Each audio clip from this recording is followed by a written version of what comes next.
What it do, homies? We back here with some more The Fat Electrician. This time we are checking out the history deadliest sniper, Simo Häyhä, the White Death. See, the interesting thing about this is that I am not completely in the unknown about this. I believe I watched a video, or maybe even done a reaction to it by History Oversimplified. I think they did a video of it. And then also Sabaton, a Swedish metal band. I think they did a song on him as well. But I do like the Fat Electrician's narration style. So, and of course, you know, sometimes when you're telling history, different people take a different angle at presenting the facts. So let's go ahead and shut up and turn it up. I've been making YouTube videos for about 3 years now, and this is probably the most requested video ever. Today we're talking about the deadliest sniper. That's very interesting. See, other people share the same sentiment that I do as well, where they know the story. We just want to hear you say it. We want to hear you talk about it. That's awesome. Of all time, Simo Häyhä, aka the White Death. The Finnish have a cultural concept known as sisu, and if you look at it at a glance, it can be easily confused with like tenacity or grit, but it's more than that. Sisu isn't just your ability to grit your teeth and push through adversity. Sisu is the personality trait that allows somebody to intentionally and stoically allow themselves to be immersed with adversity until they either become immune to it or become the adversity themselves. And in 1939, when a 33-year-old, 5-foot-tall Finnish farmer named Simo found himself on the battlefield defending his home, outnumbered 100-1, surrounded by death on all sides, rather than succumb to it, he became death itself. Okay, that's pretty cool, that saying, sisu, right? I have to remember that. I find that when you want to learn another language, right, being in a place where the language is often spoken will 100% speed your learning of it, right? Because of the adversity. You pretty much can't go anywhere, can't really navigate. I mean, these days with technology, you never know. But for the most part, right, if you want to really learn about it, go put yourself in a place where you need to be able to speak it, and you'll pick it up super, super quickly, as opposed to apps like Duolingo, which, you know, Duolingo does work. At the end of the day, it's how much work that you want to put in. So it's very possible. It's just that you'd probably be more, you'll have a more authentic learning in a place where they speak it, because you'll also pick up on slang. You'll pick up on other type of things that maybe a book or an app might not teach you. Sisu, I like that. Bliss, what is this? That's the new CMMG BR4. When did you get it? I've had it. Nice recovery. No, I would. BR4. When did you get it?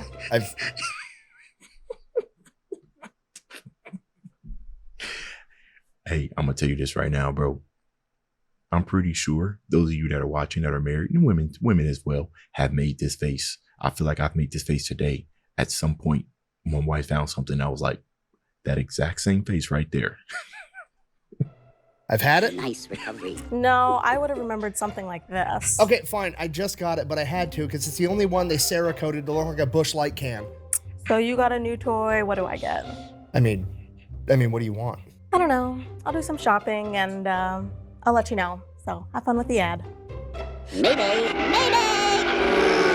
This video is brought to you by Delete By my Me, a wallet. super simple business model. You give them money, they turn around and they make sure that online data brokers are not selling your personal information online. Okay, here's the deal. Pretty much anytime you use a free service, Tax cuts, right?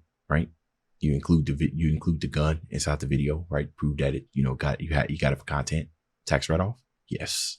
on the internet and you click that little box that says I agree to the terms and conditions, you basically just agreed to allow them to harvest as much of your personal information as humanly possible. They then turn around and sell that to online data brokers, and that's how they can afford to offer you a free service. But when you have Delete Me, they go and they monitor all of these online data brokers for your personal information, and then if they find it, they submit all the opt-out forms on your behalf, so they have to take down and stop selling that information. So when you buy Delete Me, you're not actually buying anything, you're just buying your way out of all the negative consequences of all the free shit that you've already got. And because they continue to monitor those data brokers, you're buying yourself out of all the future negative consequences of all the free shit that you haven't even gotten yet. So if you want to give Delete Me a try, there's going to be a link and a discount code down below. Let's get back to the video.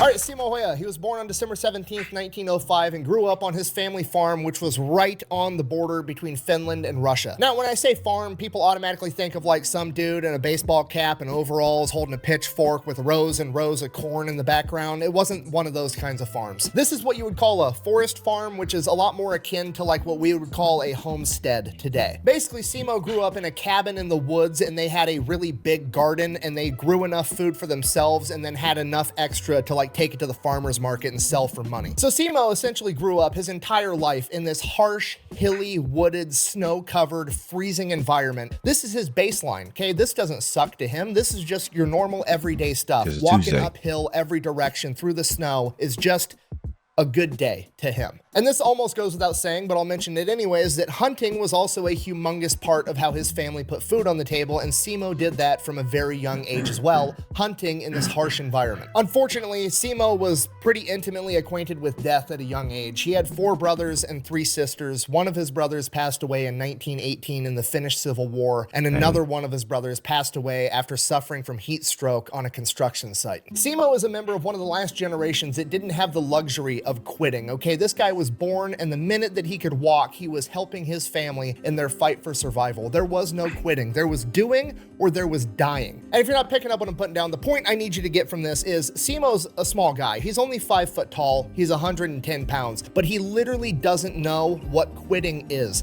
Things that me and you would call horrific circumstances is just a Tuesday to him. It just doesn't even register that he should be having a bad time. He's literally just happy to be alive. At the age of 17, following in his older brother's footsteps, Simo joins the Finnish Civil Guard, which is equivalent to like the American National Guard. Essentially, they train on weekends and they'll train a couple weeks a year, being ready in case they need to be called up by their country, but the rest of the time, he's just going back being a farmer. As a member of the Civil Guard, he is issued one of the most iconic military service rifles of all time, the Mosin Nagant, a bolt-action rifle. He's also issued a small amount of ammunition to train with, but because of budgetary restrictions, they decided it'd be more efficient to just issue all of the Civil Guard members the materials they needed to load their own ammunition. So Simo was also manufacturing his own ammo. During his time in the Civil Guard, he receives awards for his excellent skiing capabilities as well as his physical conditioning. He is not a big man, but the dude is the Energizer Bunny. He can just go forever. In addition to that, he also immediately becomes well known for being an excellent marksman. Before he received any formal shooting training from the military, he entered a regional shooting competition where they had to shoot a target 100 times from 300 meters with iron sights, and he had 93 out of 100 hits. He won a ton of shooting competitions inside of the Finnish military, not just with his Mosin, but also with the Suomi M31 submachine gun. He very quickly qualified for the title of master shooter within the Finnish military, and it is said that he was able to estimate range within the accuracy of 1 meter up to 150 meters away. Okay, that's literally a superhuman ability. You could just point to something off in the distance and Simo could eyeball it and be like, it's like 89 meters away, and he was dead on every single time. And that's not even the scariest part. The scariest part was how fast Simo could operate his Mosin bolt-action rifle. He could fire his Mosin accurately, insanely fast, so fast that they actually wanted to time him one day. So his buddies got a stopwatch and they were gonna time to see how many times Simo could hit a target 150 meters away with his bolt-action rifle in the span of 60 seconds. Simo scored 16 hits in the span of 60 seconds with a bolt-action rifle. My goodness, he is the one. And just so we're on the same page, the Mosin Nagant only holds 5 rounds in the magazine, meaning that Simo shot the first 6 rounds, because there was one in the chamber, reloaded, shot the next 5, reloaded again,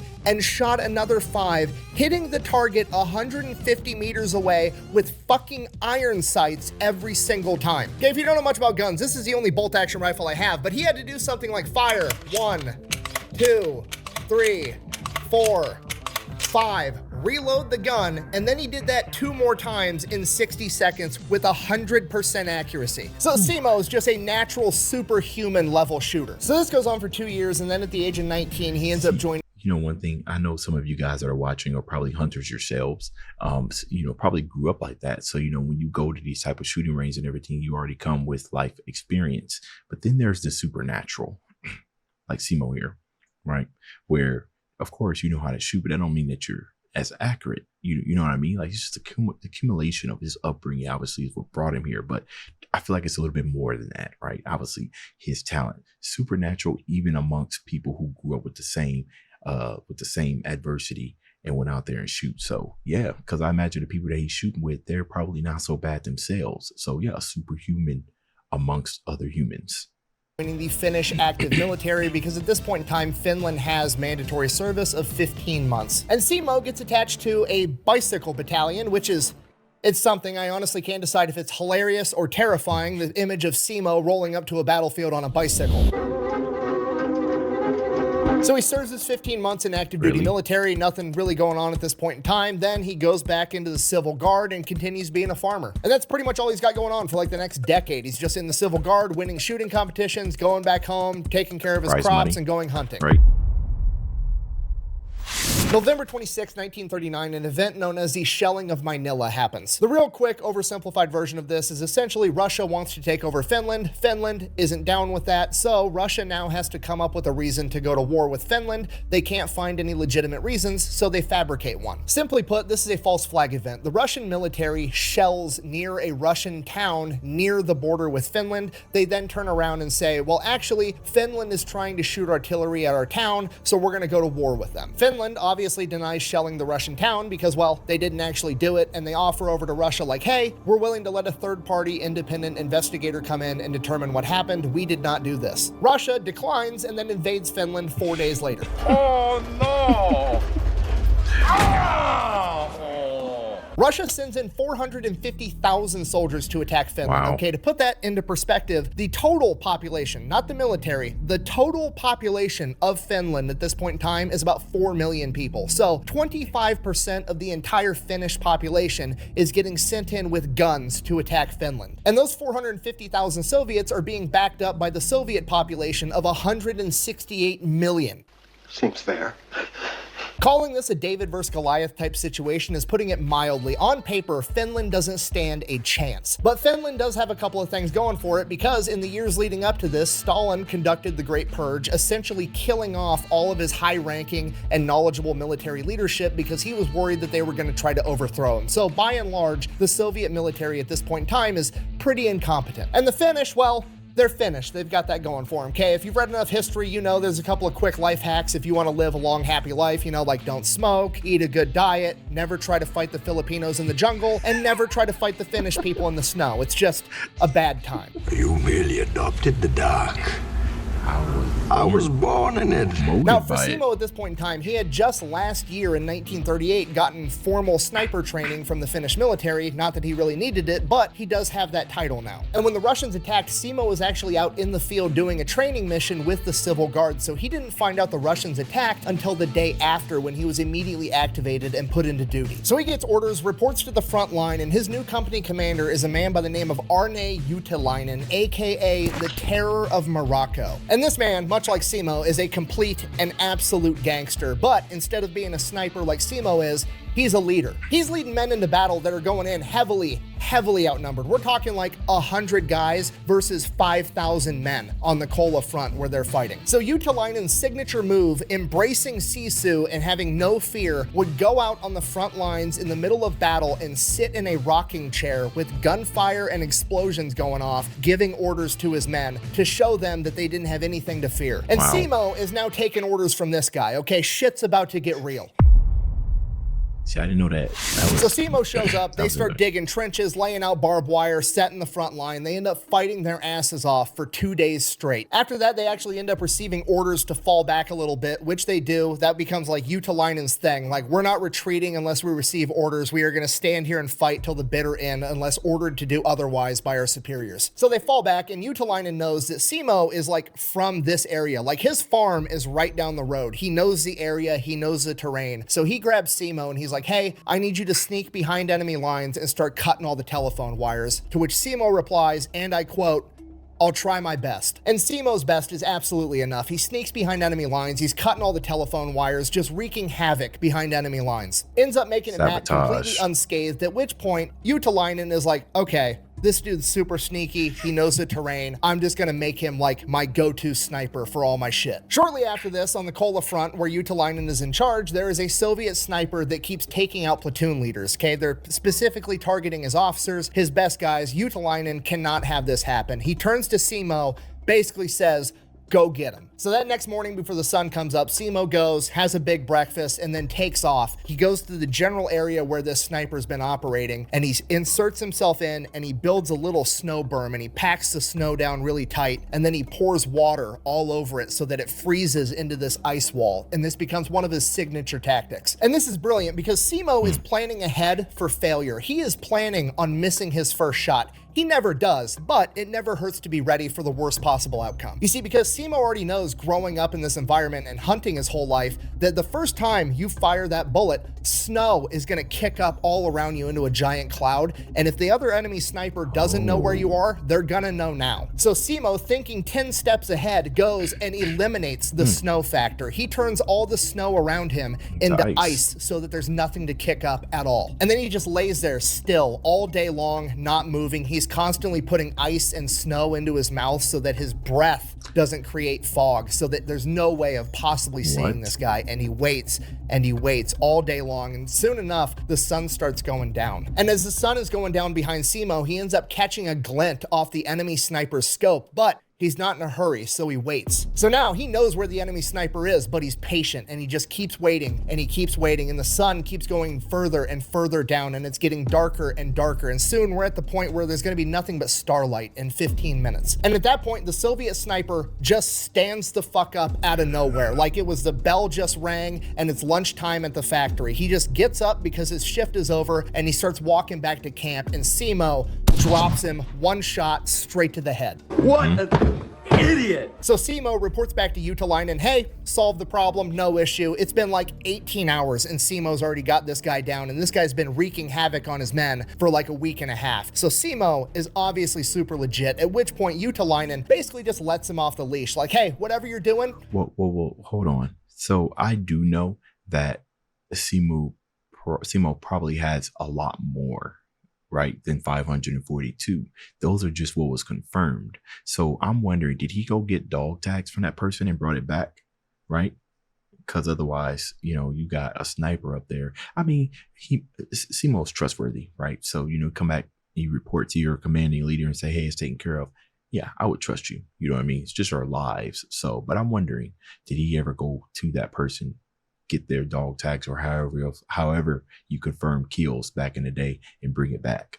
Super legit, at which point Utalainen basically just lets him off the leash, like, hey, whatever you're doing, just fucking keep doing it. Go win. And this is what Simo does every single day. He goes out, he builds his ice berm into a couple of different locations that he has already set up, and he is just picking off Russians left and right. And unlike other snipers at the time that were trying to prioritize high-value targets like officers, Simo absolutely was not, which makes sense because his family farm is right down the road. Like, his family, his friends, where he grew up is literally under attack right now. If you were wearing a Russian uniform and he saw you, you were a dead man. Simo got asked about this later in life, and he replied, and I quote, I shot when I saw the enemy. I didn't care if they were a leader. Simo is literally treating the front line like it is a shooting gallery at the state fair. There are multiple days where he is logging between 10 and 20 confirmed kills. So at this point, Simo starts to get a ton of notoriety within the Finnish military, and it gets to the point where whenever there's a problem, it doesn't matter if it's a forward observer that's shooting accurate artillery, it doesn't matter if it's an enemy sniper, anywhere on the front line, they would send for Simo and they would pick him up, escort him to that part of the front line, and he would go handle the problem. And the best part about this is, you got to remember, this is Finland in December in 1935. So when they send for Simo, they're sending a reindeer-guided fucking sleigh to pick him up and escort him to wherever there's a problem, and he's going to go out and solve it. He's like the shitty inverse of Santa Claus, except instead of leaving a lump of coal in your stocking, he's going to put a piece of lead in your fucking forehead. No witnesses? So around this point, Simo starts to gain notoriety with the Soviets, and they start calling him Belia Smirt, aka the White Death. The Soviet government puts a huge bounty on Simo's head. They're sending in counter sniper. That is amazing. To get a nickname from your ops, right? Your own team didn't even nickname it. The ops did. That's how scary you are, right? John Wick, the Baba Yaga, right? The ops naming you. Yeah, that's pretty legit.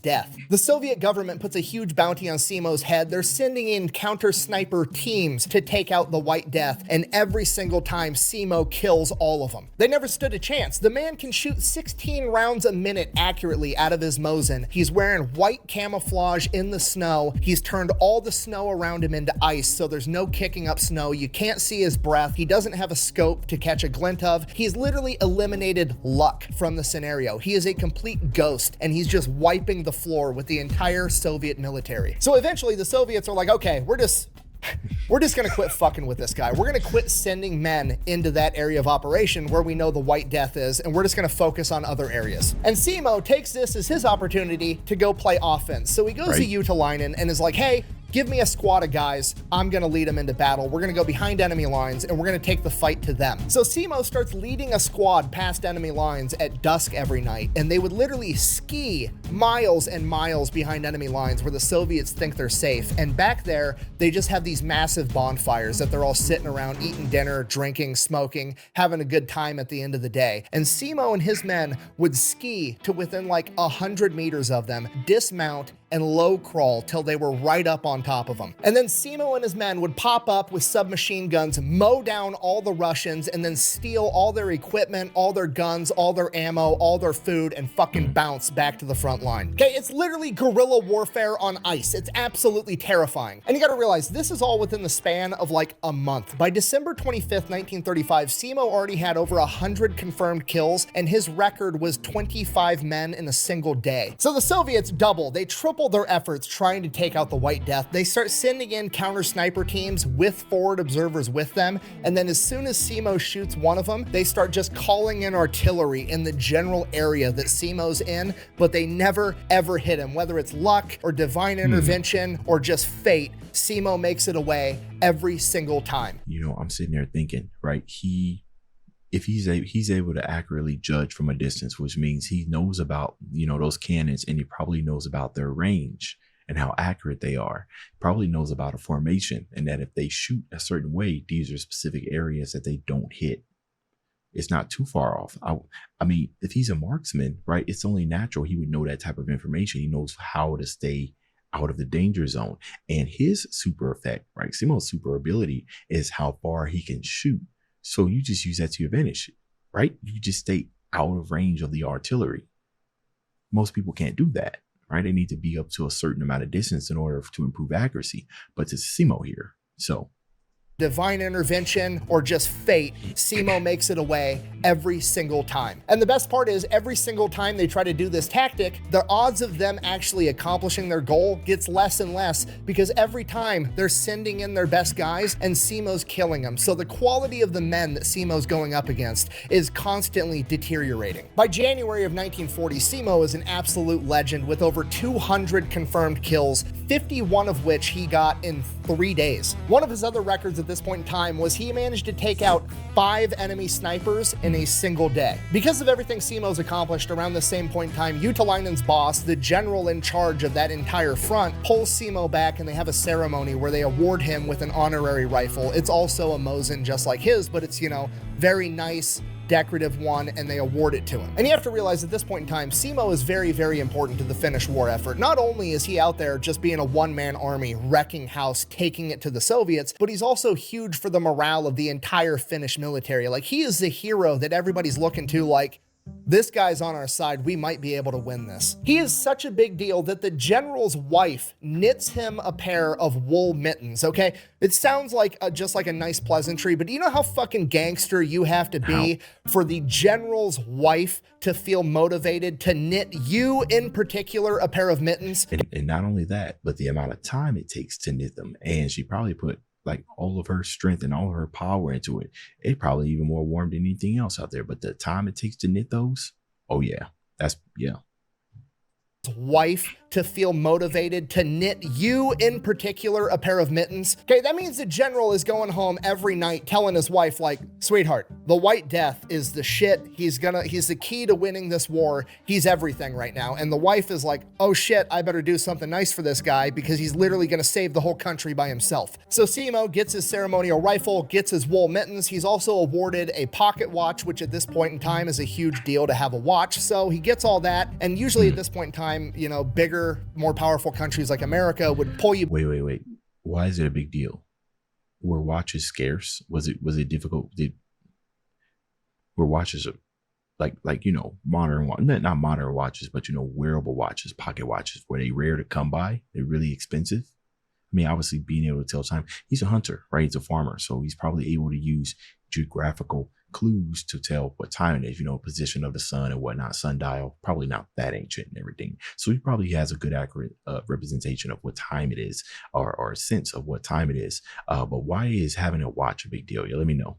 All that, and usually at this point in time, bigger, more powerful countries like America would pull you back and use you for war bonds, parade you around the country, but they send Simo right back into action because they can't afford to not have him on the front lines. So Simo gets right back to work. He's playing cat and mouse with the Russians. Whenever they want to send men in, Simo picks them off. Whenever they don't want to send men in, Simo skis in with a squad, mows them down at their campfire. And this goes on for months. Simo just straight up farming the Russians for XP. And by March of 1940, the Russians grew impatient and they launch a major attack. And Simo said that the Russians just kept coming, just wave after wave, just meat wall tactics of, I'm gonna march my men into your gunfire until you run out of bullets, and hopefully I've got more men. And during this time, Simo's not up hiding at his ice wall with his Mosin. There's too many Russians for that. He's on the front line leading a squad of infantry with his submachine gun, absolutely taking the fight to the Russians. Simo had actually said that he had heard rumors that the Soviets were using the machine guns on their tanks to basically force the men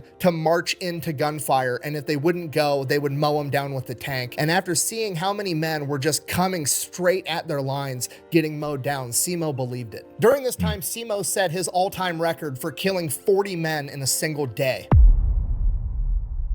Simo continues to lead his squad into battle until on March 6th at 2 p.m. when he feels what he describes as a suppressed bang inside of his mouth. He then said that he immediately felt his mouth was full of bone fragments and blood before losing consciousness. Simo doesn't know this yet, but he has just been shot in the face with an exploding bullet, which has actually been a war crime since the 1800s, but hey, so is launching a false flag event to invade Finland to begin with, so why stop at one? Simo is then scooped off the front lines and taken back to an aid station where he is triaged. Triage is the act of medics basically sorting out all of their patients to, the people that need to make it to the hospital right now on the next truck to have a chance at surviving, the people that can, lay here for a couple of hours and they'll probably be fine, walking wounded, and the final category, expectant, which basically means they're dead or they're going to die before they make it to the hospital, and we're not going to waste the space on the next truck. He is literally thrown into a pile of other dead Finnish soldiers. We don't know how much time passes, but eventually somebody ends up seeing Simo's foot moving in this, what is now a mass grave. They then end up getting Simo out, they get him to the hospital, and he is in a coma for the next...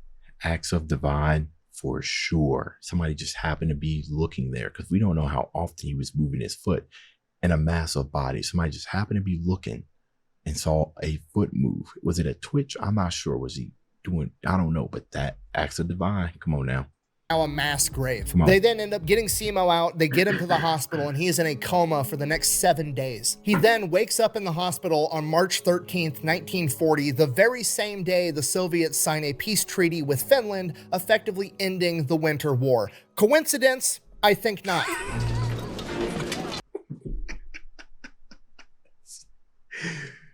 Baba Yaga, they heard he done woke up. I didn't know that either. The same day, really? They knew that he probably was going to get patched up and go right on out there and start disrupting stuff. They probably was having a field day when he was down. Also, guys, let me know why exploding bullets is an act of war crime. Obviously, I understand its destructiveness, but you're at war. So, let me know. You're supposed to be dead! Okay, now obviously I'm being facetious, but for real, there's a greater than a 0% chance that the Russian military got a memo like, hey, we thought we killed the White Death, we were wrong, he just woke up, and the Soviet Union is like, fuck this, I'm out. The Finns have the Terminator on their team. There's no other explanation. The dude has to be hacking, okay? He's got over 500 confirmed kills at this point by running around in the hills, no-scoping people, and then we shoot him in the face and he still doesn't die. Not only that, it was an exploding bullet. Literally a war crime because it's so deadly, and the dude just takes a 7-day nap about it and now he's going back into combat. No, we're done. Sign the armistice. That's crazy. I mean, when you spell it out like that, you know what I'm saying? Like when you write down all the things that had happened to him. Yeah, I 100% will quit too. It's a 7-day nap about it and now he's going back into combat. No, we're done. Sign the armistice. Winter war's over. We've had enough.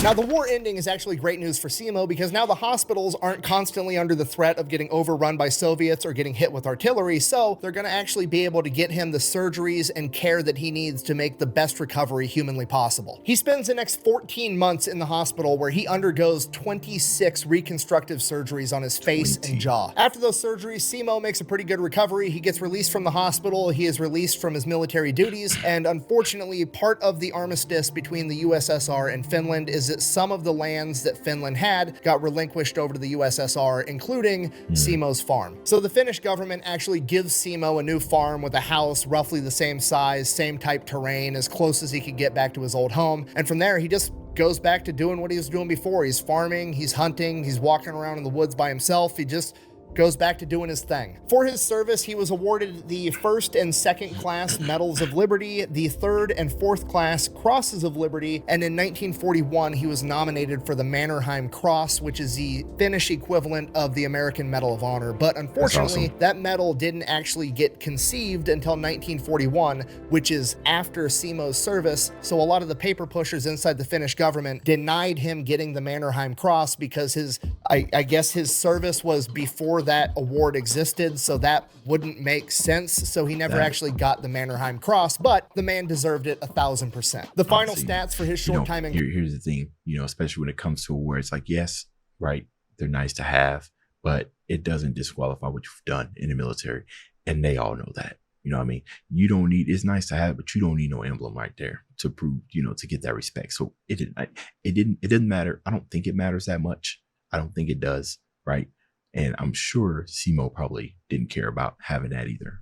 So combat were 542 confirmed kills, 249 of which were from his Mosin Nagant with nothing but iron sights, and the rest were from his submachine gun. Now, these stats have been criticized by both, historians in academia and internet comment sections today, aka a bunch of people that weren't actually fucking there, but these stats are validated by both his company commander and his company chaplain, the people that were there. And if that wasn't enough, which it should be, but just in case you think it's not, in 2017, well after his passing, his nephew stumbled across Simo's personal memoirs that he had never published, never let anyone else see, that he had written down for himself. And in his personal writings, again, to himself, that he never tried to get published, that he would have absolutely no reason to lie on, he says that he killed well over 500 men. But ultimately, Simo didn't, and probably wouldn't to this day if he was still around, care what you thought, because he wasn't doing it because he wanted the glory. He just went back to farming. He led a humble life. He didn't want to be known as the White Death. He just wanted to be